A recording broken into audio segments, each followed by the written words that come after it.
Chapter 57. They numbered scarce 8 summers when a name rose on their souls and stirred such motions there as thrill the buds and shape their hidden frame at penetration of the quickening air, his name who told of loyal Evenditu, of quaint Bradwardine, and Vichy and Vore, making the little world their childhood knew large with a land of mountain lake and score, and larger yet with wonder, love, belief toward Walter Scott who living far away sent them this wealth of joy and noble grief. The book and they must part, but day by day, in lines that thwart like portly spiders rend they wrote the tale, from Tully Veolan. The evening that Fred Vincy walked to Lowick Parsonage, he had begun to see that this was a world in which even a spirited young man must sometimes walk for want of a horse to carry him. He set out at 5 o'clock and called on Mrs. Garth by the way, wishing to assure himself that she accepted their new relations willingly. He found the family group, dogs and cats included, under the great apple tree in the orchard. It was a festival with Mrs. Garth, for her eldest son, Christy, her peculiar joy and pride, had come home for a short holiday. Christy, who held it the most desirable thing in the world to be a tutor, to study all literatures and be a regenerate person, and who was an incorporate criticism on poor Fred, a sort of object lesson given to him by the educational mother. Christy himself, a square-browed, broad-shouldered masculine edition of his mother not much higher than Fred's shoulder, which made it the harder that he should be held superior, was always as simple as possible, and thought no more of Fred's disinclination to scholarship than of a giraffe's, wishing that he himself were more of the same height. He was lying on the ground now by his mother's chair, with his straw hat laid flat over his eyes, while Jim on the other side was reading aloud from that beloved writer who has made a chief part in the happiness of many young lives. The volume was Ivanhoe, and Jim was in the great archery scene at the tournament, but suffered much interruption from Ben, who had fetched his own old bow and arrows, and was making himself dreadfully disagreeable, Letty thought, by begging all present to observe his random shots, which no one wished to do except Brownie, the active-minded but probably shallow mongrel, while the grizzled Newfoundland lying in the sun looked on with the dull-eyed neutrality of extreme old age.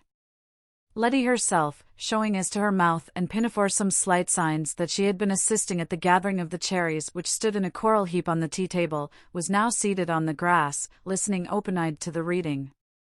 But the center of interest was changed for all by the arrival of Fred Vincy. When, seating himself on a garden stool, he said that he was on his way to Lowick Parsonage, Ben, who had thrown down his bow, and snatched up a reluctant half-grown kitten instead, strode across Fred's outstretched leg, and said, "Take me." "Oh, and me too," said Letty. "You can't keep up with Fred and me," said Ben. "Yes, I can."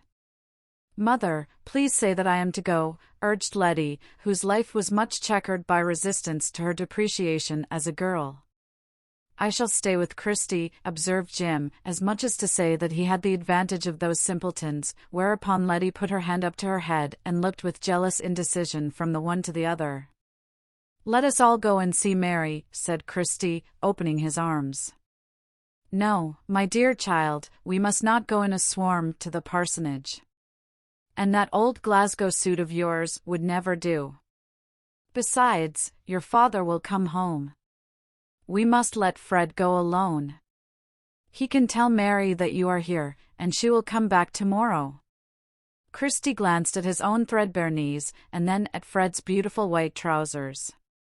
Certainly Fred's tailoring suggested the advantages of an English university, and he had a graceful way even of looking warm and of pushing his hair back with his handkerchief. "Children, run away," said Mrs. Garth. "It is too warm to hang about your friends. Take your brother and show him the rabbits." The eldest understood, and led off the children immediately.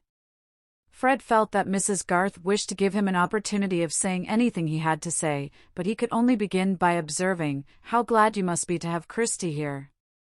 "Yes, he has come sooner than I expected. He got down from the coach at 9 o'clock, just after his father went out. I am longing for Caleb to come and hear what wonderful progress Christy is making. He has paid his expenses for the last year by giving lessons, carrying on hard study at the same time. He hopes soon to get a private tutorship and go abroad.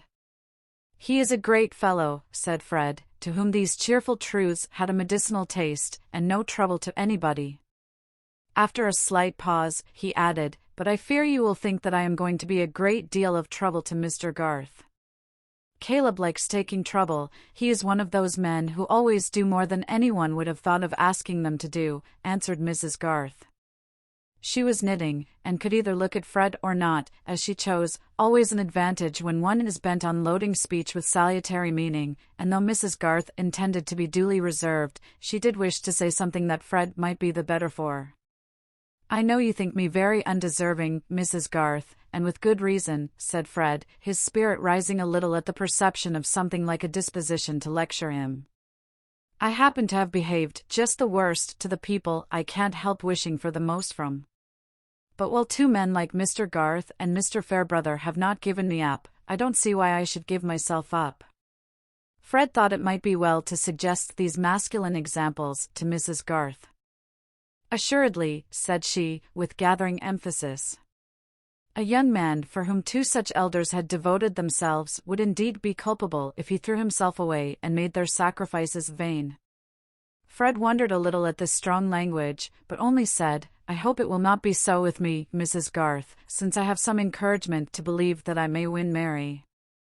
Mr. Garth has told you about that? You are not surprised, I dare say? Fred ended, innocently referring only to his own love as probably evident enough. Not surprised that Mary has given you encouragement, returned Mrs. Garth, who thought it would be well for Fred to be more alive to the fact that Mary's friends could not possibly have wished this beforehand, whatever the Vinceys might suppose. Yes, I confess I was surprised. She never did give me any, not the least in the world, when I talked to her myself, said Fred, eager to vindicate Mary.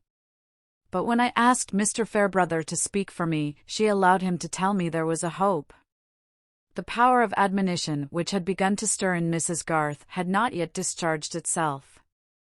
It was a little too provoking even for her self-control that this blooming youngster should flourish on the disappointments of sadder and wiser people, making a meal of a nightingale and never knowing it, and that all the while his family should suppose that hers was in eager need of this sprig, and her vexation had fermented the more actively because of its total repression towards her husband. Exemplary wives will sometimes find scapegoats in this way. She now said with energetic decision, You made a great mistake, Fred, in asking Mr. Fairbrother to speak for you. Did I? Said Fred, reddening instantaneously. He was alarmed, but at a loss to know what Mrs. Garth meant, and added, in an apologetic tone, Mr. Fairbrother has always been such a friend of ours, and Mary, I knew, would listen to him gravely, and he took it on himself quite readily. Yes, young people are usually blind to everything but their own wishes, and seldom imagine how much those wishes cost others, said Mrs. Garth. She did not mean to go beyond this salutary general doctrine, and threw her indignation into a needless unwinding of her worsted, knitting her brow at it with a grand air. I cannot conceive how it could be any pain to Mr. Fairbrother, said Fred, who nevertheless felt that surprising conceptions were beginning to form themselves. Precisely, you cannot conceive, said Mrs. Garth, cutting her words as neatly as possible. For a moment Fred looked at the horizon with a dismayed anxiety, and then turning with a quick movement said almost sharply, Do you mean to say, Mrs. Garth, that Mr. Fairbrother is in love with Mary? And if it were so, Fred, I think you are the last person who ought to be surprised, returned Mrs. Garth, laying her knitting down beside her and folding her arms. It was an unwanted sign of emotion in her that she should put her work out of her hands. In fact, her feelings were divided between the satisfaction of giving Fred his discipline and the sense of having gone a little too far. Fred took his hat and stick and rose quickly. Then you think I am standing in his way, and in Mary's too? He said, in a tone which seemed to demand an answer. Mrs. Garth could not speak immediately. She had brought herself into the unpleasant position of being called on to say what she really felt, yet what she knew there were strong reasons for concealing. And to her the consciousness of having exceeded in words was peculiarly mortifying. Besides, Fred had given out unexpected electricity, and he now added, Mr. Garth seemed pleased that Mary should be attached to me. He could not have known anything of this. Mrs. Garth felt a severe twinge at this mention of her husband, the fear that Caleb might think her in the wrong not being easily endurable. She answered, wanting to check unintended consequences. "I spoke from inference only. I am not aware that Mary knows anything of the matter." But she hesitated to beg that he would keep entire silence on a subject which she had herself unnecessarily mentioned, not being used to stoop in that way, and while she was hesitating there was already a rush of unintended consequences under the apple tree where the tea things stood. Ben, bouncing across the grass with Brownie at his heels, and seeing the kitten dragging the knitting by a lengthening line of wool, shouted and clapped his hands. Brownie barked. The kitten, desperate, jumped on the tea table and upset the milk, then jumped down again and swept half the cherries with it, and Ben, snatching up the half-knitted sock top, fitted it over the kitten's head as a new source of madness, while Letty, arriving, cried out to her mother against this cruelty. It was a history as full of sensation as "This is the house that Jack built." Mrs. Garth was obliged to interfere. The other young ones came up, and the tête-à-tête with Fred was ended. He got away as soon as he could, and Mrs. Garth could only imply some retractation of her severity by saying "God bless you" when she shook hands with him. She was unpleasantly conscious that she had been on the verge of speaking as one of the foolish women speaketh, telling first and entreating silence after. But she had not entreated silence, and to prevent Caleb's blame she determined to blame herself and confess all to him that very night. It was curious what an awful tribunal the mild Caleb's was to her, whenever he set it up. But she meant to point out to him that the revelation might do Fred Vincy a great deal of good. No doubt it was having a strong effect on him as he walked to Lowick. Fred's light, hopeful nature had perhaps never had so much of a bruise as from the suggestion that if he had been out of the way Mary might have made a thoroughly good match. Also, he was piqued that he had been what he called such a stupid lout as to ask that intervention from Mr. Fairbrother. But it was not in a lover's nature, it was not in Fred's, that the new anxiety raised about Mary's feeling should not surmount every other. Notwithstanding his trust in Mr. Fairbrother's generosity, notwithstanding what Mary had said to him, Fred could not help feeling that he had a rival. It was a new consciousness, and he objected to it extremely, not being in the least ready to give up Mary for her good, being ready rather to fight for her with any men whatsoever. But the fighting with Mr. Fairbrother must be of a metaphorical kind, which was much more difficult to Fred than the muscular. Certainly this experience was a discipline for Fred hardly less sharp than his disappointment about his uncle's will. The iron had not entered into his soul, but he had begun to imagine what the sharp edge would be. It did not once occur to Fred that Mrs. Garth might be mistaken about Mr. Fairbrother, but he suspected that she might be wrong about Mary. Mary had been staying at the parsonage lately, and her mother might know very little of what had been passing in her mind. He did not feel easier when he found her looking cheerful with the three ladies in the drawing-room. They were in animated discussion on some subject which was dropped when he entered, and Mary was copying the labels from a heap of shallow cabinet drawers, in a minute handwriting which she was skilled in. Mr. Fairbrother was somewhere in the village, and the three ladies knew nothing of Fred's peculiar relation to Mary. It was impossible for either of them to propose that they should walk round the garden, and Fred predicted to himself that he should have to go away without saying a word to her in private. He told her first of Christie's arrival and then of his own engagement with her father, and he was comforted by seeing that this latter news touched her keenly. She said hurriedly, "I am so glad," and then bent over her writing to hinder anyone from noticing her face. But here was a subject which Mrs. Fairbrother could not let pass. "You don't mean, my dear Miss Garth, that you are glad to hear of a young man giving up the church for which he was educated. You only mean that things being so, you are glad that he should be under an excellent man like your father." "No, really, Mrs. Fairbrother, I am glad of both, I fear," said Mary, cleverly getting rid of one rebellious tear. "I have a dreadfully secular mind. I never liked any clergyman except the Vicar of Wakefield and Mr. Fairbrother." "Now why, my dear," said Mrs. Fairbrother, pausing on her large wooden knitting needles and looking at Mary. "You have always a good reason for your opinions, but this astonishes me. Of course I put out of the question those who preach new doctrine. But why should you dislike clergymen?" "Oh dear," said Mary, her face breaking into merriment as she seemed to consider a moment, "I don't like their neckcloths." Why, you don't like Camdens, then, said Miss Winifred, in some anxiety. Yes, I do, said Mary. I don't like the other clergymen's neckcloths, because it is they who wear them. How very puzzling, said Miss Noble, feeling that her own intellect was probably deficient. My dear, you are joking. You would have better reasons than these for slighting so respectable a class of men, said Mrs. Fairbrother, majestically. Miss Garth has such severe notions of what people should be that it is difficult to satisfy her, said Fred. Well, I am glad at least that she makes an exception in favor of my son, said the old lady. Mary was wondering at Fred's piqued tone when Mr. Fairbrother came in and had to hear the news about the engagement under Mr. Garth. At the end he said with quiet satisfaction, "That is right," and then bent to look at Mary's labels and praise her handwriting. Fred felt horribly jealous, was glad, of course, that Mr. Fairbrother was so estimable, but wished that he had been ugly and fat as men at 40 sometimes are. It was clear what the end would be, since Mary openly placed Fairbrother above everybody, and these women were all evidently encouraging the affair. He was feeling sure that he should have no chance of speaking to Mary when Mr. Fairbrother said, "Fred, help me to carry these drawers back into my study. You have never seen my fine new study. Pray come too, Miss Garth. I want you to see a stupendous spider I found this morning." Mary at once saw the vicar's intention. He had never since the memorable evening deviated from his old pastoral kindness towards her, and her momentary wonder and doubt had quite gone to sleep. Mary was accustomed to think rather rigorously of what was probable, and if a belief flattered her vanity she felt warned to dismiss it as ridiculous, having early had much exercise in such dismissals.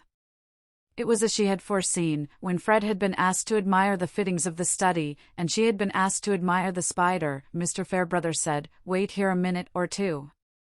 I am going to look out an engraving which Fred is tall enough to hang for me. I shall be back in a few minutes." And then he went out. Nevertheless, the first word Fred said to Mary was, "It is of no use, whatever I do, Mary. You are sure to marry Fairbrother at last." There was some rage in his tone. "What do you mean, Fred?" Mary exclaimed indignantly, blushing deeply, and surprised out of all her readiness in reply. "It is impossible that you should not see it all clearly enough, you who see everything.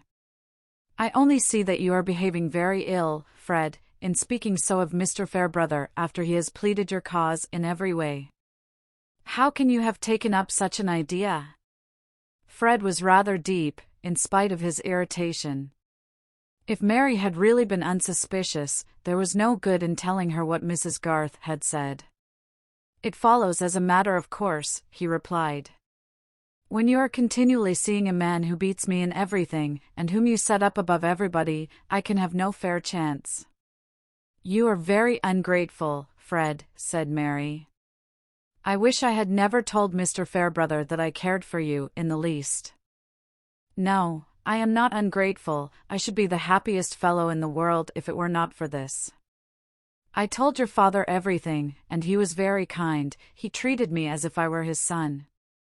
I could go at the work with a will, writing and everything, if it were not for this." "For this?"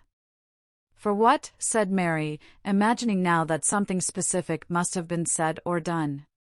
"This dreadful certainty that I shall be bowled out by Fairbrother." Mary was appeased by her inclination to laugh. "Fred," she said, peeping round to catch his eyes, which were sulkily turned away from her, "you are too delightfully ridiculous. If you were not such a charming simpleton, what a temptation this would be to play the wicked coquette, and let you suppose that somebody besides you has made love to me." "Do you really like me best, Mary?" said Fred, turning eyes full of affection on her, and trying to take her hand.